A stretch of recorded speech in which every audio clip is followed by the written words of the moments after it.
around me felt oppressive, like the walls themselves were closing in. My eyes kept flicking up to the vent in the corner of my room.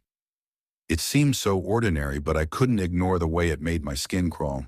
The red glow from the previous night was still vivid in my memory. My heart thudded in my chest as I lay in the dark, listening. The house creaked and groaned as if it had a life of its own. I kept waiting for the sound I dreaded. The sound from the vents. It came.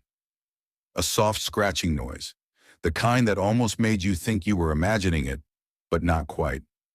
My body went rigid as I turned toward the vent. The scratching was slow at first, almost methodical, and then a faint tapping followed. Tap, tap, tap. The noise seemed to move across the ceiling and then down the wall toward me. I felt my heart beat in my throat as I stared at the vent. I didn't want to move, but I couldn't tear my eyes away. A cold wind brushed across my face, though I couldn't understand where it came from.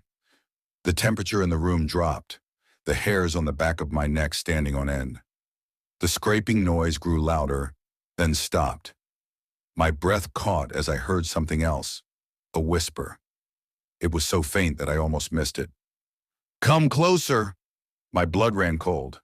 It was a voice, but it wasn't my own, and it wasn't from the house. I could feel it in my bones, deep in my gut. It came from the vent, from inside the walls. I tried to move, to scream, but my body wouldn't obey. The whisper continued, now louder, clearer. "We're waiting." I finally snapped back into reality, my limbs no longer frozen.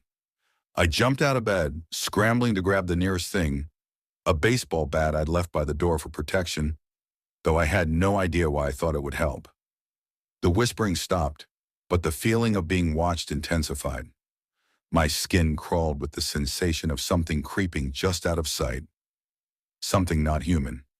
I ran to my parents' room, but it was empty. The bed was made, the room as still as the rest of the house.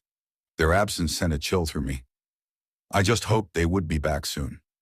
The scratching resumed, louder now, as if something or someone was crawling through the ducts above me. I bolted downstairs, the house feeling colder with each step. The walls felt like they were closing in, the air growing heavier. I reached the kitchen, but there was no sign of them. I checked the back door to make sure they hadn't left in a hurry, but it was locked from the inside. Then I heard it. A loud bang. It was like something heavy slamming against the walls. It came from upstairs. I froze. Something was in the house with me.